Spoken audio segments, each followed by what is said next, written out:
I'm Saruti. I'm Hannah. And welcome to Red Handed. Do you want to know a fact that I learned today?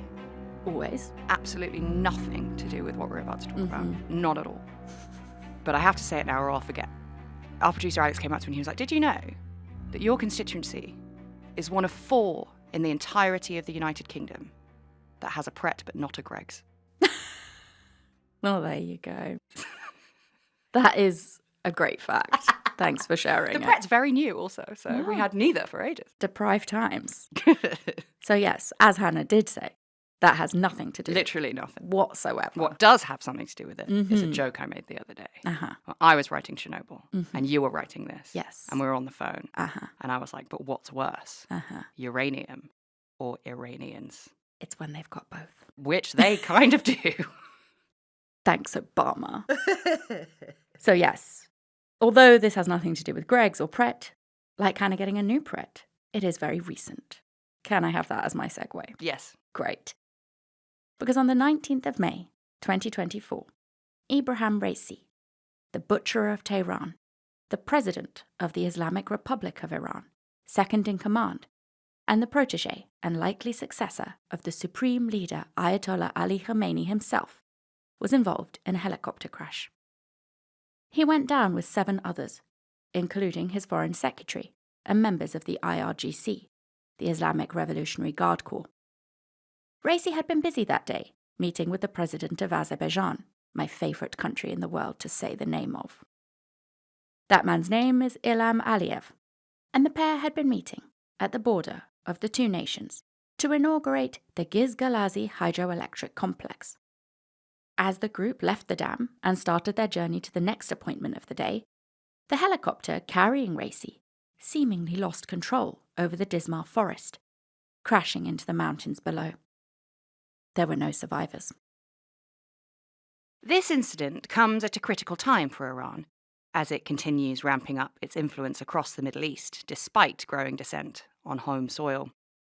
Civil unrest in Iran is nothing new, as we will find out all about in this episode, but it has been escalating to new levels for the past few years over a range of political, social, and economic crises.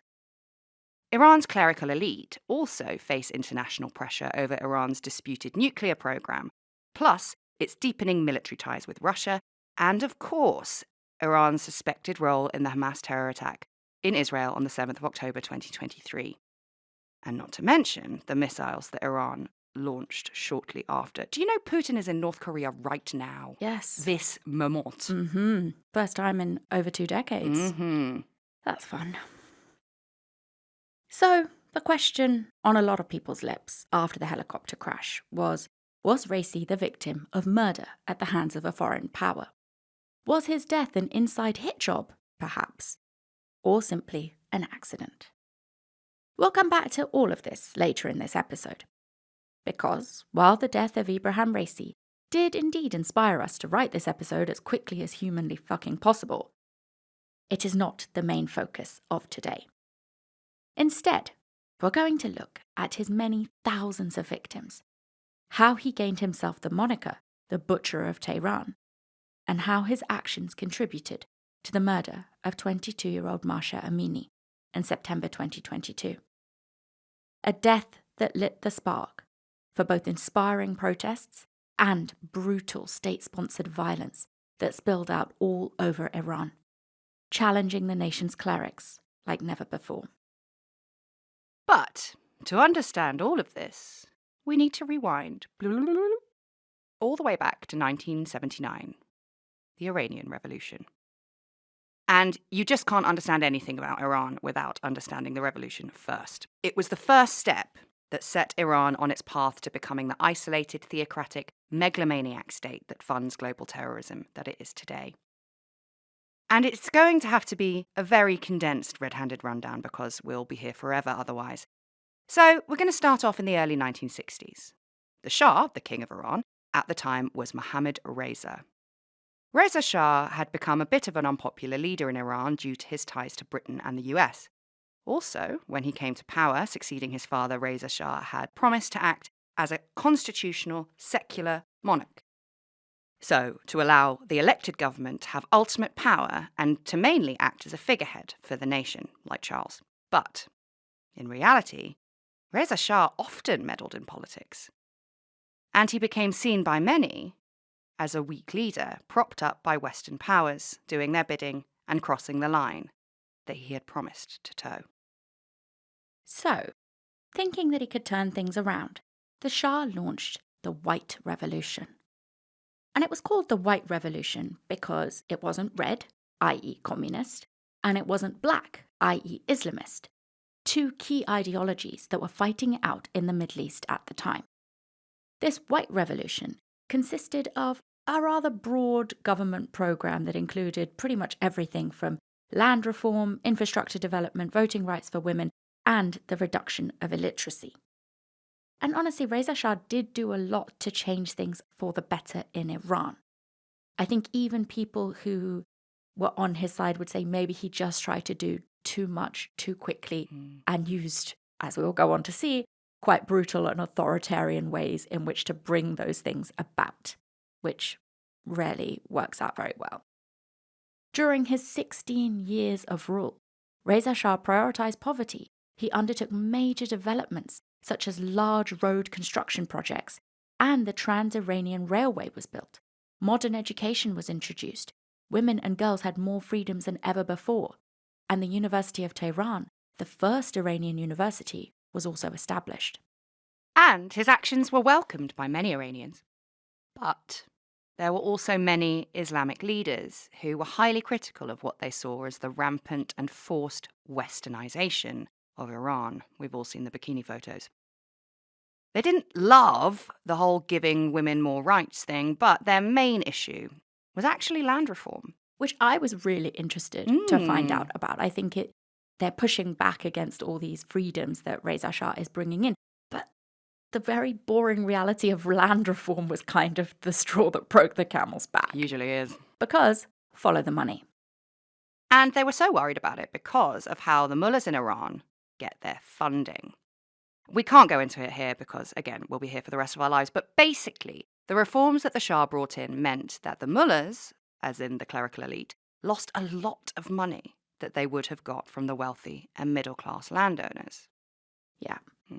These people would basically pay kind of like a Christian tithing to the mullahs.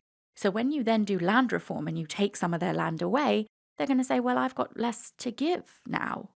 And that means the mullahs get less, which never goes down particularly well.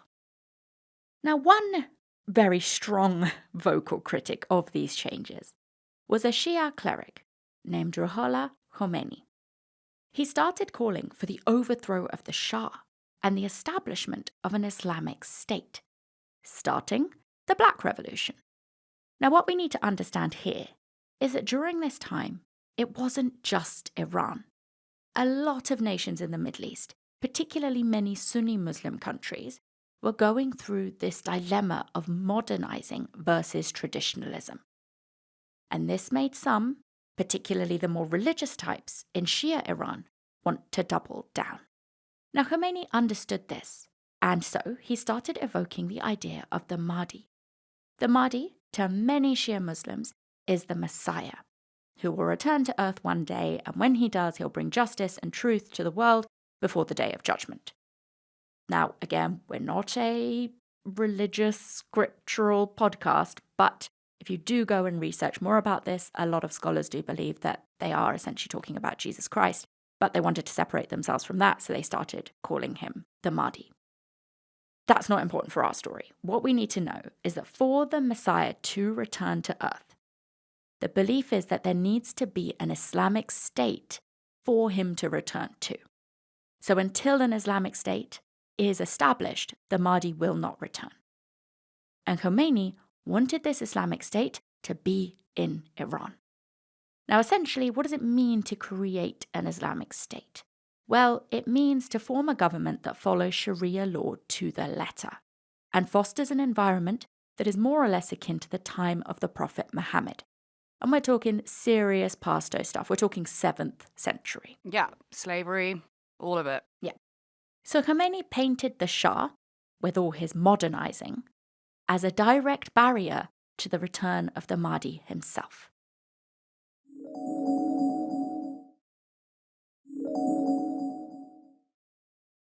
Eventually, in 1964, Khomeini was exiled. He moved to Iraq, but he didn't stop his Black Revolution. From there, Khomeini kept himself busy by recording endless cassette tapes to stir up his supporters back in Iran. He's got the mixtapes, the Black Revolution mixtapes. They're not as fun as it sounds. They're basically just him being like anti-Shah, anti-modernization, telling everybody that, yeah, everything we've told you.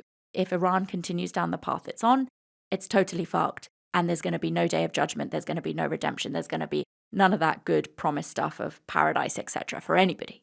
So listen to me. And all of those tapes were snuck in to Iran and distributed across the nation by his loyal followers. Meanwhile, Reza Shah continued to make incredibly divisive decisions. Crucially, what you need to understand is that Reza Shah saw himself first and foremost as a Persian king. Now, this took a while for me to understand exactly what the big deal is here. The point is that Reza Shah wants to make sure everybody understands that he comes from a lineage, not specifically his dynasty, but this idea of a Persian monarchy predates Iran. It goes back to when Iran used to be Persia, and it predates Islam itself. So he is saying, I am part of an institution, an establishment that traces its roots back to pre-Islamic Persia. So he is Zoroastrianism, isn't it? Yes. So he's starting to basically hint at, or more than hint at, throw around the idea that his authority perhaps trumps that of Islam because he comes from a pre-Islamic history to the region. That is very, very important to understand. And so, in 1971, Reza Shah had himself crowned as the Shah-in-Shah in an extravagant celebration. And this was a big fat no-no for many people. Shah-in-Shah means King of Kings. And it's a title for many people who are Islamic, definitely the fervent religious types in Shia Iran, that is reserved specifically for God, for Allah, not for a mere man to be calling himself. And probably not too different to Christianity, right? Isn't Jesus called King of Kings? Mm-hmm. Yeah. And then there was, of course, the extravagance of the coronation itself. You can actually go and watch YouTube videos of this coronation, and it is bonkers. There's wine flowing, there's gold everywhere. It is so over the top. And watching this, seeing this, people were furious in Iran at the excess and the arrogance of the Shah. So you're pissing off the religious types by calling yourself Shah-in-Shah, and you're pissing off the others by this idea of excess, the money you're throwing into something that is so pointless, according to the people. And there was growing anger across Iran. Because the Shah had for years worked to keep oil prices high. And as a result, the economy had boomed, and the expectations of ordinary people were sky high. The Shah kept pumping money into the economy with no planning at all. And naturally, this led to explosive inflation and corruption, which is never far behind. And then, oil prices crashed in 1974. And it was a catastrophe. He was absolutely operating on the premise that the oil price will never come down. We'll keep it artificially high. I'll take all that money, I'll pour it into the economy. What could possibly go wrong? But as it turns out, loads of things can go wrong.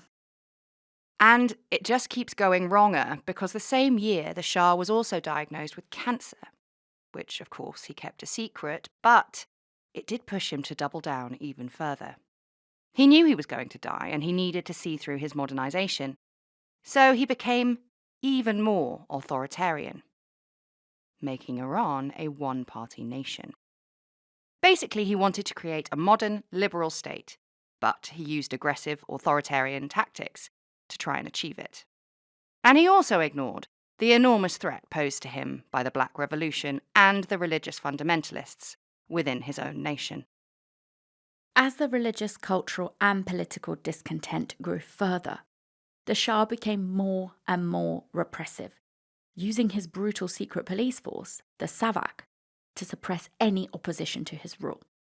Then, in 1977, the Savak actually killed Khomeini's son in Iraq. It was a shocking turn of events and escalated the entire situation, of course, making it deeply personal.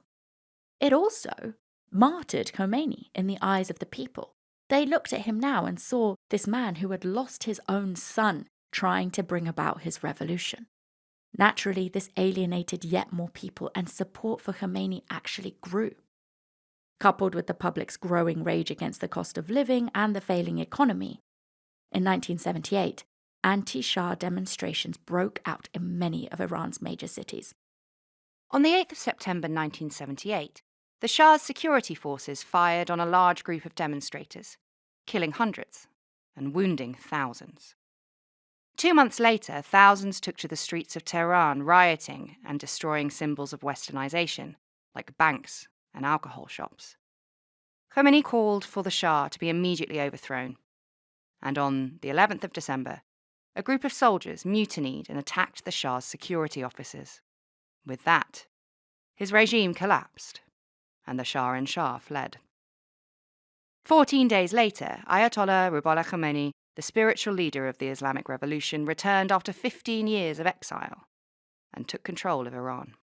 And you can, again, on YouTube, a lot of this is very, very well documented, see his return back to Iran. And he is met with jubilation. People are out on the streets. Foreign news reporters are there and saying, it was shocking almost. It was unbelievable to see a man who was so beloved.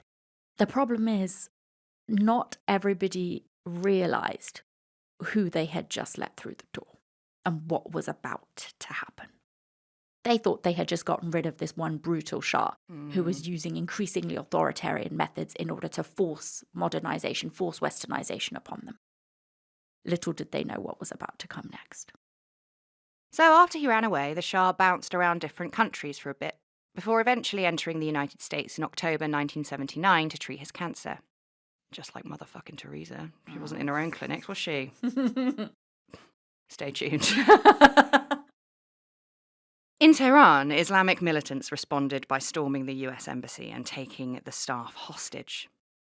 The militants, having been given the thumbs up by Khomeini, demanded the return of the Shah to Iran to stand trial for his crimes. Unsurprisingly, the United States refused to negotiate, and 52 American hostages were held for 444 days. Mohammad Reza Shah Pahlavi eventually died in Egypt in July 1980. And by that point, Iran was well and truly in the grip of the new Ayatollah. So that is the 1979 Iranian Revolution in a very small, little, brief acorn of a nutshell. I know there is so much more we could have discussed. I know we have just sort of flitted over the Iranian hostage crisis. But ultimately, what we need to understand is that it had been a war of ideologies between Reza Shah, the modernizer, and Khomeini, I guess, as the traditionalist. But it's more than that. Khomeini was an apocalyptic figurehead who marked himself as the forerunner for the return of the Mahdi. He came to power fueled by vengeance, motivated by religious fundamentalism, and claiming to remove the liberal excesses of the Shah and prepare Iran for the Mahdi. It was a war between two revolutionaries with two very different world views. And I think that's the thing that's interesting. Whoever had quote-unquote won, whether it was the White Revolution or the Black Revolution, it would have been a revolution for Iran because both of them were radical in their ways of thinking. So some people actually refer to the Iranian Revolution as a counter-revolution because it was against what the Shah was trying to do. And in some ways, people think it took Iran backwards. So it really comes down to what your perception of it is. But what's important for us to know is that the Ayatollah did win. 125 years of monarchy had been swept away and replaced with a theocratic fascistic state bent on the creation of a global Islamic caliphate via their proxies, eventually, of the Houthis, Hamas, and Hezbollah. So essentially, in removing a brutal and corrupt regime from power, the Shah, and there's no denying that he was those things, the revolution, or counter-revolution, ended up instating an even more brutal and corrupt regime, because there's also no doubt about that. This time, it was just one that happened to be motivated by theocracy and religious extremism. So where does Raisi fit into all of this? Well, in 1988, just in his 20s, Raisi was made Deputy Prosecutor General on a commission called for by the Ayatollah. The job of this commission was to look into whether they could execute thousands of political prisoners being held in Iran. The commission focused on Evin Prison, a hellhole built on the outskirts of Tehran that came to represent the brutal and total power of the regime. In 1984, the prison had been handed over to a man called Ali Hussein Montazeri, not to be confused with posh nurseries. That's all I kept thinking when I was writing this. Montessori, not Montessori. Montazeri was a cleric, but he was also a moderate and had actually himself been a prisoner in Evin before the revolution. So he's been on both sides of the wall. So, naturally, he was a bit more sympathetic to the plight of the inmates. He let many go free. He vastly improved the conditions, and he told the remaining prisoners, "Repent at your trial, and I will release you." So who are we talking about? Who are these prisoners who are in Evin prison? Well, at the time, the majority of them were mujahideen. Who, let's not forget, Rambo 3 is dedicated to. Yes. Now, these mujahideen had sided with Iraq and therefore against the Ayatollah in the Iran-Iraq War, which had raged between 1980 and 1988. And so they were seen as traitors. Again, we don't have time to get into the Iran-Iraq War, but it's basically when Saddam Hussein in Iraq, compelled by Western forces, invaded Iran in order to bring down the Ayatollah. It completely backfired. It galvanized the Ayatollah's power even more. And anybody who supported Saddam Hussein's invasion and basically did want to get rid of the Ayatollah, some of those were part of the Mujahideen, and they were the ones who were in this prison. And now Salman Rushdie has one eye. Yes. The Ayatollah wanted all of them killed. But Montazeri was not on board, and he made his feelings very clear. He was, of course, swiftly sacked and placed under house arrest, and he would remain there until his death years later. To be honest, I can't believe he wasn't just immediately murdered. But that's what happened. So after this, enter Raisi and the commission, under whom the torture and executions at Evin began. Raisi would hand out questionnaires to the prisoners to assess their levels of rehabilitation. And surprise, surprise, he concluded that just as the Ayatollah had wanted, the execution of pretty much all of these political prisoners was totally justifiable. Guards from Evin would later testify to the UN that under Raisi, the prison became an execution factory. This is honestly just so disturbing. It made me feel so sick even to just write these next words because it feels so industrialized. So industrialized, they actually had forklifts to raise prisoners up to 6 cranes that were stationed in the car park. From these cranes hung nooses, allowing the guards to kill 66 prisoners every single hour. A cycle that continued every day from 7:30 a.m. until 5 p.m. The total number of those killed in Evin prison is hard to know for sure, but estimates range from 3,000 to 30,000. And through this barbarity, Ebrahim Raisi gained the nickname the Butcher of Tehran. He also cemented his position in Iran's political hierarchy, having proven himself to be a man who would follow orders no matter what, someone who would do anything to maintain the Iranian status quo. And so he was promoted to Chief Justice of Iran. And I think the interesting thing to point out about Raisi, or to discuss about Raisi, is that he is, of course, like an interesting character. Ebrahim Raisi was a bad guy, there's no doubt about that. But he isn't really that interesting in terms of like his villainy. Ebrahim Raisi is, from the research that I've done, kind of like the personification of the banality of evil. Yeah, Gerber Goebbels. Yeah. He was a bureaucrat through and through, who only got to the top by following the rules and basically doing whatever the Ayatollah that he served wanted done. Even look at the fact of how he goes around and assesses these prisoners. He gives them all questionnaires. And he's like, oh, well, no rehabilitation. We can kill them all. Don't worry. He is a total bureaucrat. But as popular as he might have been with the supreme leader, because he followed all of his orders, Raisi was not well liked by the people of Iran. However, despite this, he continued to climb the ranks. And in 2021, he was selected to be Iran's president. And note, we say selected and not elected. Because yes, Iran has quote-unquote elections, but not in any sense that we could actually describe as being democratic. Since whoever the supreme leader wants to win any given election is who always wins. After all, ultimate power, according to Iran's constitution, lies not with the people, but with God, via the supreme leader. And so, in that 2021 presidential election, the Ayatollah removed any candidates who'd look like they could beat Raisi. And unsurprisingly, voter turnout was the lowest in decades. After Raisi became president in 2021, the civil unrest in Iran got even worse. People raged against the cost of living crisis, levels of unemployment, rampant corruption, and demanded that Iran reduce its military activity in Yemen and Syria. But Raisi, determined to hold on to power, doubled down. Because it's not the people who are going to keep him there, is it? And in the 3 years of his presidency, executions in Iran rose by 80%, 80%, as Raisi oversaw the deaths of over 2,000 political prisoners. He also ramped up the spending on security, surveillance, censorship, all of those sorts of things in an effort to stabilise the country and stamp out any form of dissent. And crucially, to control the tension bubbling across the country, Raisi also emboldened the morality police, handing them more powers than they'd ever had before to strictly enforce state-sanctioned dress and behaviour. Ideals determined by Iran's ruling class of predominantly Persian Shia clerics. A move that was the total opposite of what most of the Iranian public actually wanted, and a decision that would prove to be disastrous.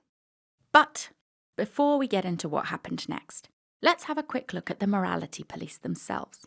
The enforcement of a public moral code in Iran began soon after the 1979 revolution, when the new Islamic Republic sought to assert its Islamist ideology and principles on the general public. As Hannah said, we've all seen the bikini photos. Pre-revolution, Iran was a very different place. You wouldn't be out of the ordinary to see women walking around in miniskirts. It all changed after 1979. And initially, this enforcement was carried out by vigilante groups who took it upon themselves to control people, ensuring that they were acting in a moral way. But as the regime stabilized, it gradually institutionalized its moral code into law. Then, in 2005, under the government of President Mahmoud Ahmadinejad, the Ghashti-e-Shar, or morality police, were officially created as a wing of law enforcement. Now, although the morality police do monitor the behaviour of both men and women, its key concern over the years has absolutely been with how women dress, particularly when it comes to enforcing Iran's veiling or compulsory hijab laws. What's really interesting, actually, is, again, to show you that comparison of how the Shahs saw themselves.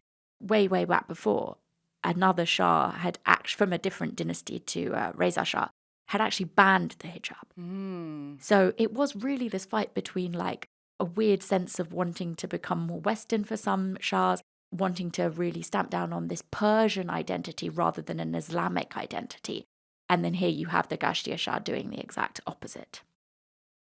The Ghashti-e-Shar have been around for about 2 decades, but successive governments tend to intensify their powers during times of social instability.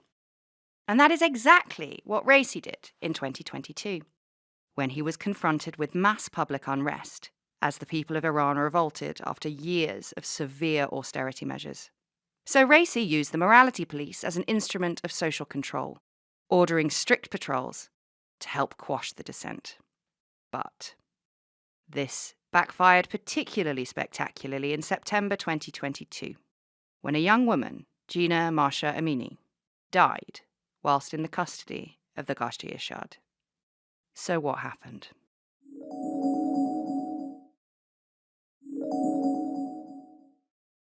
On the 13th of September 2022, Mahsa and her younger brother Kiarash arrived in Tehran to visit their aunt. As they left the train station that evening, the Ghazi Ashad stopped and arrested Mahsa for improper clothing. Now, just to be really, really clear, Mahsa was wearing a hijab that day, but a few strands of her hair were visible. And that was enough for the morality police to seize her. Under the new powers granted to them by President Raisi, the Iranian morality police by this point in 2022 were routinely and arbitrarily detaining women who did not comply 100% with the country's medieval compulsory veiling laws. Mahsa and her brother pleaded with the police, saying that they had just arrived in Tehran from Saqqez, a town 600 kilometres away, and they didn't know about the new enforcement guidelines. But their pleas fell on deaf ears as the officers beat Kiarash and took Mahsa, telling the Aminis that Mahsa was to be taken to the Vazara detention centre for a corrective class aimed at reforming her behaviour, like she's got a speeding ticket or something. 3 days later, Mahsa was dead. She was just 22 years old. But who was Mahsa Amini? Well, her actual name, or the name by which she was known to her family, was in fact Jinnah, the Kurdish word for life. But because in Iran, names that are not Persian or Islamic are banned, her family registered her with the Persian name Mahsa. She was born on the 21st of September 1999 and lived in Saqqez, the Kurdistan province of northwest Iran. Mahsa was known to be a quiet girl, but she was ambitious and had actually been registered to start university the month that she died. And it's really important to note here that Mahsa was just an ordinary 22-year-old woman. She wasn't an activist. She wasn't someone out there that day trying to make a political statement about the hijab. She was just a normal woman who fell into the hands of the Iranian regime's brutal morality police for nothing more than a few strands of her hair being on show. It truly is like reading The Handmaid's Tale or something. It feels so completely unimaginable. And I think to Western ears, it may even sound hyperbolic that we're saying, oh, there was just a few strands of her hair showing. It can be hard for us to wrap our heads around this. But that is what happened. And listen to the activists and the dissidents talking about the plight of women, not just in Iran, but Afghanistan, Pakistan, and all over the Middle East. We'll come back to one such dissident who Hannah and I actually went to see speak earlier this year later in the episode. But for now, let's stick with Mahsa. What exactly happened to Mahsa after she was taken by the morality police is not completely clear. But within hours of her arrest, eyewitnesses in the form of other women who had also been detained by the morality police that day began reporting that Mahsa had been subjected to a violent beating in the van because she had resisted her arrest. Mahsa was taken to hospital within just 30 minutes of having arrived at the detention centre, where she fell into a coma and then died on the 16th of September 2022. The Iranian government released bits and pieces of CCTV footage showing Mahsa on the day of her arrest at the detention centre. She's seen speaking to a female officer before suddenly collapsing. Again, you can go and look at that footage on YouTube. It is available. But it is obviously very, very specifically cut to show one moment in time. The Amini family was initially told that Mahsa had suffered a heart attack and a stroke, with government coroners citing her death as having been a result of multiple organ failure caused by cerebral hypoxia. And on discovering that Mahsa had had brain surgery before, these officials then stated that she had died due to complications related to this procedure. But this surgery had taken place more than a decade before Mahsa died, and her family were adamant that there had been no issues since. However, there wasn't much Mahsa's family could do to refute these claims, as they weren't even allowed to see her body. It was only in 2024, 2 years after Mahsa died, that the UN, who had managed to get their hands on some evidence, including photos and videos of Mahsa taken at the hospital, released the results of a fact-finding mission into the death of Mahsa Amini. They stated that there were clear indications of Mahsa having suffered a significant trauma to her head, and that Mahsa had died, quote, as a result of beatings inflicted while in the custody of the morality police, and that they were responsible for her death. But The women of Iran did not need to wait 2 years to hear what the UN had to say, to know what had happened to Mahsa.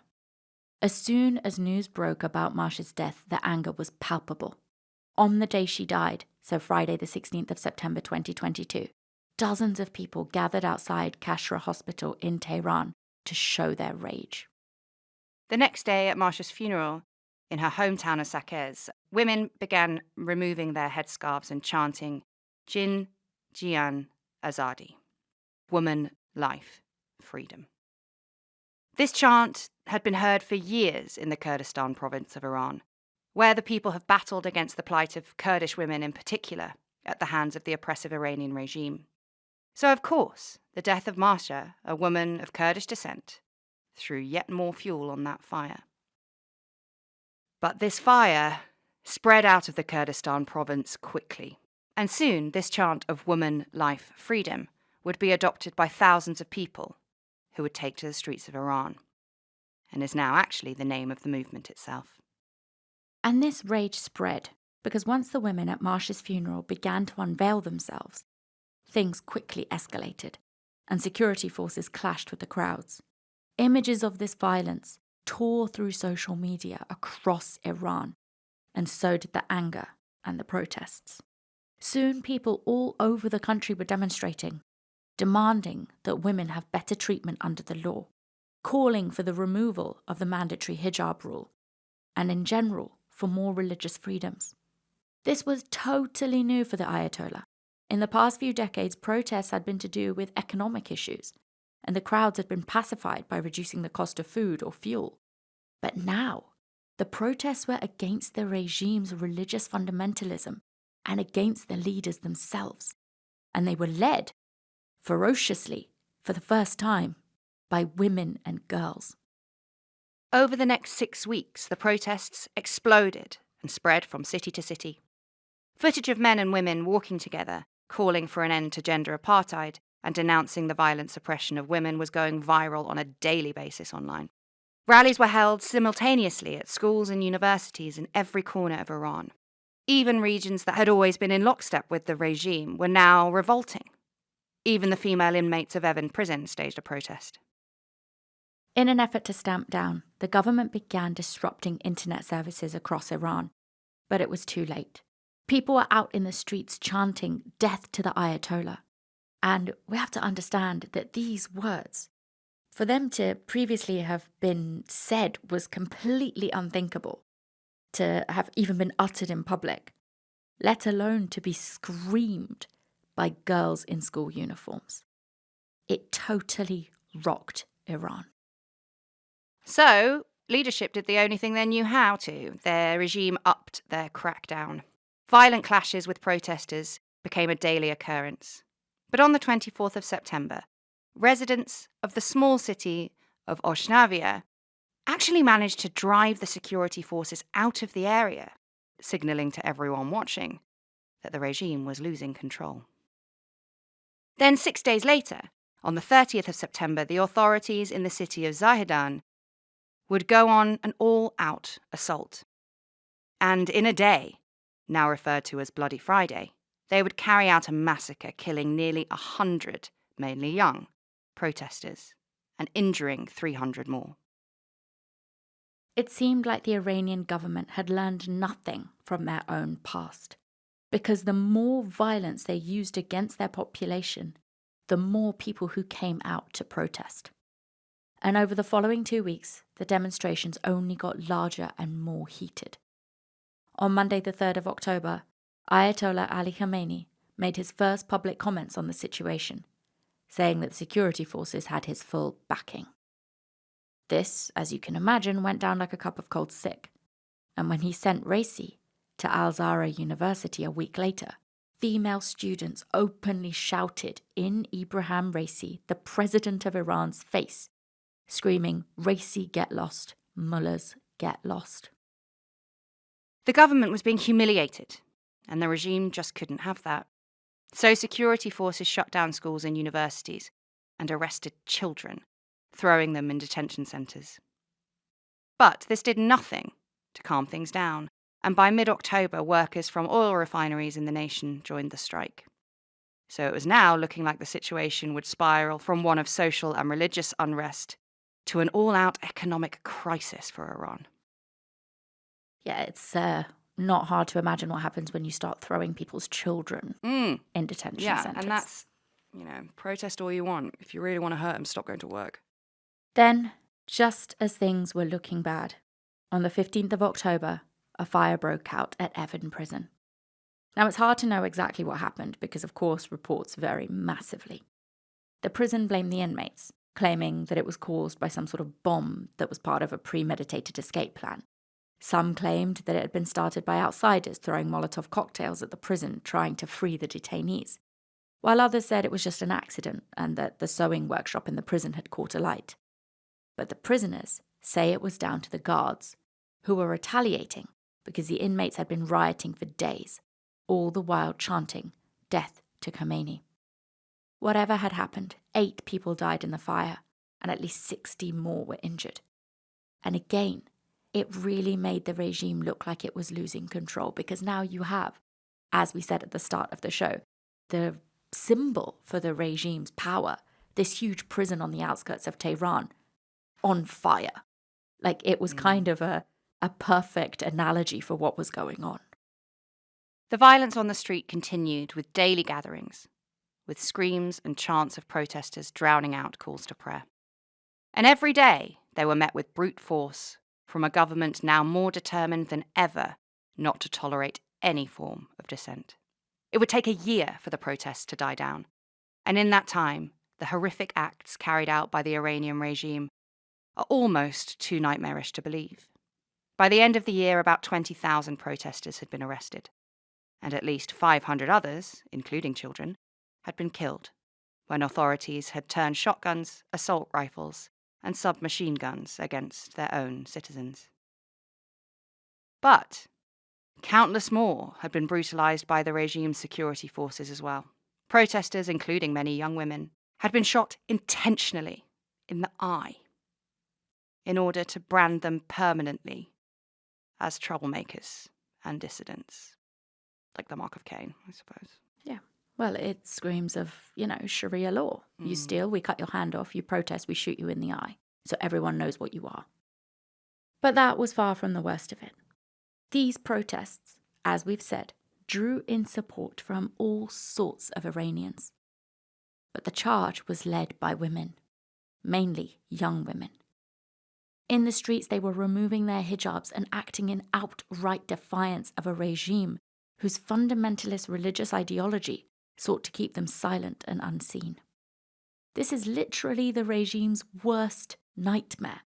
Can you imagine empowered women in the streets, in public, in front of the world, ripping off their hijabs and screaming death to Khomeini?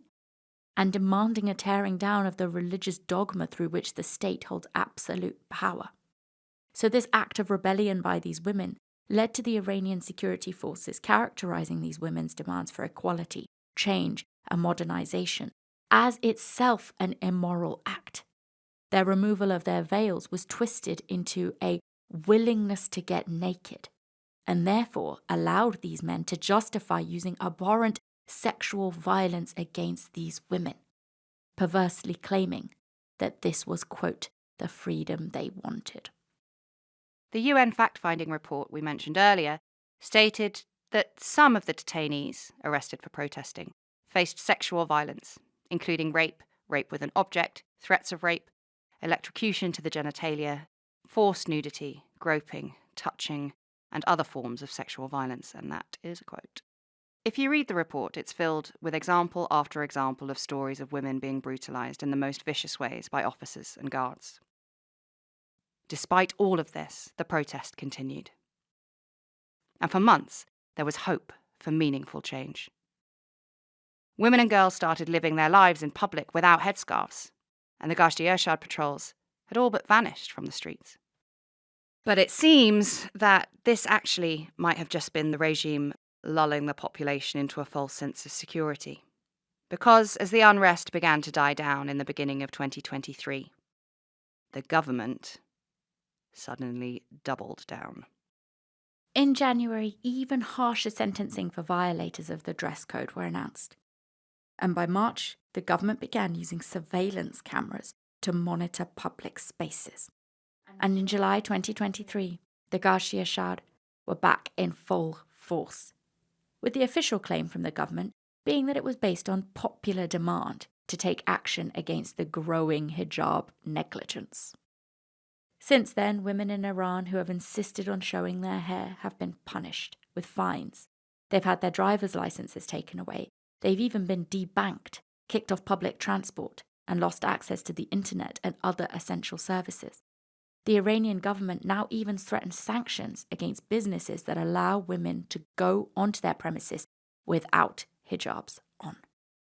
And again, you just really need to understand why they're trying so hard to shut these women down, because Iran has its involvement in so many different conflicts within the Middle East. Their ideology is very much around bringing about this global Islamic caliphate. Mm-hmm. If you are going to be the leader of that, how can you tell other people to be conforming to that ideology when your house isn't in order itself? Mm-hmm. You've got women and girls protesting in the streets, taking their hijabs off. How can you possibly have any authority? Still, though, the women of Iran are not taking this lying down. Many are more committed now than ever, not to reform, but to a total overthrow of the government and the system. Though this continued fight back is not without its victims. Women who violate the hijab laws are still being punished. We found examples of one woman who was sentenced to a month washing corpses before they were buried. It's such a bizarre set of things that they're now forcing these women to do, because they realise the violence isn't enough to shut them up. Even female Iranian celebrities like Afsana Baygan, Azadeh Samadi, and Layla Bolkat were all sentenced to compulsory psychotherapy courses for, quote, disturbing the public mind, because they were seen in public without their veils. But it doesn't end there, because just a year after Mahsa Amini's murder, in October 2023, a Kurdish schoolgirl named Amrita Garavand, aged just 17 years old, fell into the hands of the morality police because of the hijab laws. Like with Mahsa, it's not clear exactly what happened. But Amrita was in a coma for nearly 4 weeks as a direct result of an injury she sustained while in custody. And like Mahsa and Amrita's stories, there are countless more. In a 2021 report, Amnesty International documented at least 72 deaths having taken place while in custody in Iran between 2010 and 2021. And that's just the official record, as far as they could tell. And while we haven't gone into detail on more cases, just know that these grim incidents are far from isolated in Iran. And of course, nothing is going to be done about it in Iran. Authorities have not only refused to conduct any thorough, independent or impartial investigations into the killings, instead, they applaud the security forces for suppressing the unrest. So what hope is there for the women of Iran? It's there in dissidents, like Mahsa Amini, to name just one. Mahsa was a journalist, born and raised in Iran, a country that she loved. But when she started making waves, she landed herself on the government's radar. Never a good place to be in Iran. The mullahs began to focus on Mahsa, and she was forced to flee Iran 14 years ago. She moved to the US and settled in Brooklyn. And from halfway across the world, where she could have led a quiet life having escaped, Mahsa continued to lead the charge in the women life freedom movement. She encouraged women who were going out without their hijabs on to take pictures and videos of themselves and send them to her so that she could share those images with her millions of followers. She even told them, you don't have to include your faces if you don't want to. But these women told her no. We will. Mahsa started the campaign, #MyCameraIsMyWeapon. And this caught the attention yet again of Iran's leaders, and they were not happy. They saw Mahsa's behaviour as seditious, and soon the FBI were in touch, telling Mahsa that she was on a hit list. The FBI had evidence that the Iranian regime had employed various hitmen to attempt to kidnap Mahsa and take her to Venezuela, and then back to Iran, where there would be a show trial, and then Mahsa would be executed. Over the past few years, the FBI has confirmed that there have been over 30 attempts on Mahsa's life while she's been in the US, including a man who had been given an AK-47 and her address. At least 3 men so far have been arrested, plotting to kidnap or even kill Mahsa. You can actually watch interviews with her where they play the Ring doorbell footage from her house in Brooklyn of the man who's got the gun trying to get into her house. And Mahsa hasn't seen her family since she left Iran all of those years ago. And of course, they have been punished brutally because of her dissent. And that's a pain that she lives with every day. It's totally unimaginable. She also plants trees in her garden after her family members and talks to them. What's also unimaginable is that while unsurprisingly, Mahsa has become a target for the Iranian regime, some in the West also seek to undermine and cancel her. Mahsa is now an American citizen, yet she finds herself being criticized and called Islamophobic by the likes of Ilhan Omar, an elected US congresswoman. This self-described feminist has dismissed Mahsa and made claims that she's stirring up Islamophobia in the West by criticizing Islam and Iran. And I don't know about everybody else, but to me, it's just the most despicable thing I can imagine. The idea that a woman would flee for her life from a despotic, theocratic nation because she criticized them, to then come to the West in search of freedom of speech and safety, to then be silenced, not just by some random person on Twitter, but an elected politician claiming that her words, speaking out against a dogmatic, oppressive regime, is Islamophobic. I don't know. The mind boggles. I think it's like, it's ridiculous. I think, and Marcy said it herself when we saw her in New York, like, she's like, if wearing the hijab is your choice, fine. Yes. But you cannot argue that in a country where wearing it is the law, that it is a choice. You can't. No, of course it's not. And to make this point that for her to tell the story of what happened to her and call for the freedom of women who don't want to do that, who don't want to follow those rules, who want more freedoms, is somehow Islamophobic is just so gross. Now, the term Islamophobic itself is well documented as actually being an invention of the Iranian regime. At the end of the 1970s, Iranian fundamentalists invented the word with the aim of making Islam as a religion beyond criticism. Basically, their aim was to label anyone who dared to cross that line a racist. But obviously, Islam is not a race, it is an idea, it's a religion. And before a million people at me, I'm not saying anti-Muslim bigotry doesn't exist. But Islamophobia as an idea was created and propagated by the Iranian regime as a way to curtail criticism of their behavior in a way that they knew would work in the West, because they knew in the West we're particularly sensitive to being called things like racist. So they weaponized our own sensitivities around things like that to curtail anybody criticizing them. And just to be clear, under oppressive Islamist regimes like the one in Iran, it's the Muslims who suffer the most. Those who try to leave the religion, those who are from different sects to the ruling class, those who demand equality of the sexes, and ethnic minorities like the Kurds. And we've shown you in this very episode that someone like Mahsa, who grew up Muslim in a Muslim country and wanted to live her life differently, to end the gender apartheid in Iran and didn't want to wear the hijab, when she rebelled and spoke out, she was threatened with death multiple times. So for her then to come to the West and be threatened with being an Islamophobe for speaking her truth and talking about her own lived experience is just so gross. Any religion, just like any idea, should be up for criticism, and we shouldn't let calls of Islamophobia bring in anti-blasphemy laws to the West by the back door. I really, really urge people to check out Mahsa Amini and her work. Like I said, Hannah and I both got to see her speak earlier this year, and it was just so, I don't even know what the word was. She was so inspiring to listen to. She's incredibly brave and kind and intelligent. And I really think we should be listening to what she has to say, especially when it comes to things like how much we should cherish things like freedom of speech and the right to criticize. So now let's go back to where we started, the death of Ebrahim Raisi. Immediately after the Ayatollah called for 5 days of mourning.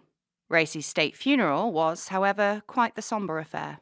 Nothing like the pomp and circumstance of other leaders who had died recently. Yeah, when Soleimani, that general, was killed, his funeral was like grander than grand. But Ebrahim Raisi, they were kind of like, it's okay, let's just get this over with. What was interesting, I did learn, is if you watch the funeral, obviously other people died. They have all of their funerals at the same time.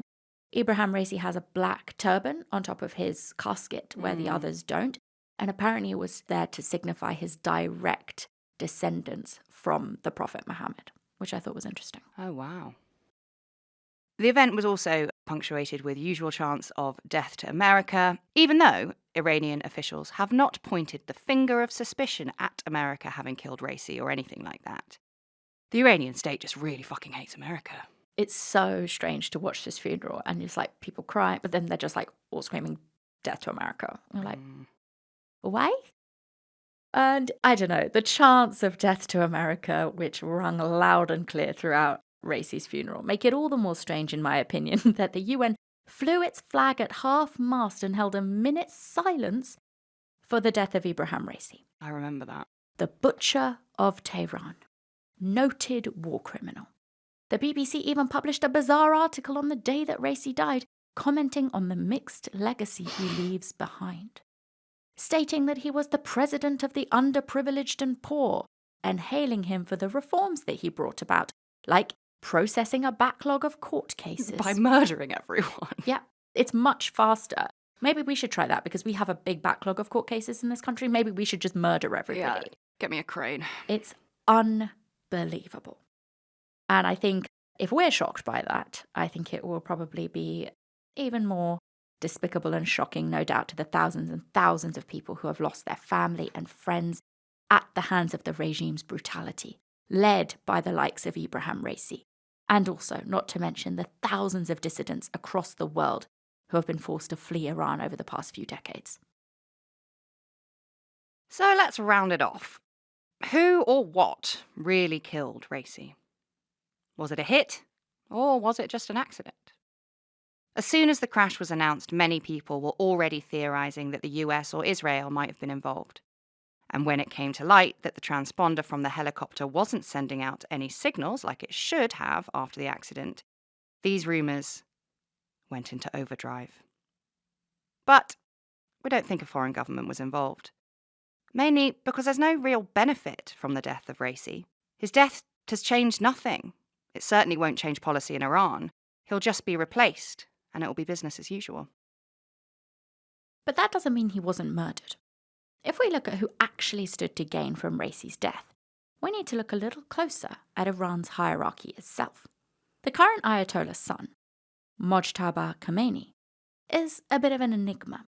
He doesn't hold public office, he doesn't give public speeches, no one really knows that much about him, except that he is very well ingratiated with the IRGC, the Islamic Revolutionary Guard Corps, who are basically a powerful branch of the Iranian armed forces. Had Mojtaba resented that Raisi had been chosen by his father to be his successor? Did he kill Raisi knowing that with the backing of the IRGC, he could take his father's place one day? Maybe. Certainly, if Raisi was killed, whoever did it would have to feel pretty bloody safe taking a shot at the second in command. But again, we just don't have any evidence. And when you consider that the helicopter Raisi was in was about 40 years old, and due to sanctions imposed by the US, the regime couldn't get their hands on any parts to repair it either. So maybe the crash was just down to the fact that the helicopter probably shouldn't have even been in the air. That's probably why they're not accusing anybody else. Yeah, right. It's either because it's Ayatollah Khomeini's son, and they don't want to point the finger at anybody, and they know that, or they know it's just because he was flying around in a fucking piece of shit, and they were like, we don't want the world to know how bad our helicopters are that we put our presidents in. But whatever happened, Iran is sticking firm with the it was just bad weather explanation.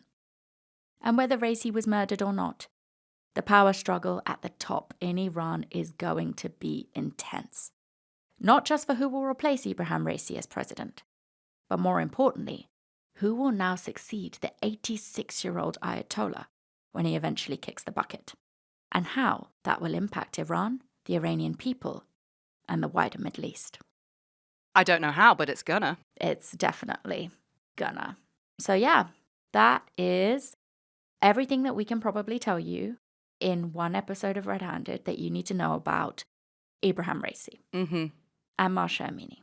And go check out Mahsa Amini. She is doing some great work, and everybody should do so. She also wrote a book called The Wind in My Hair, which I haven't read yet, but it is on the list. Yeah, she's just a pretty fucking cool person. Yeah, really inspiring lady. So go forth and learn. And let us go get a pret, because I am knackered. So that's it, guys. We'll see you next week for something else. Goodbye. Bye.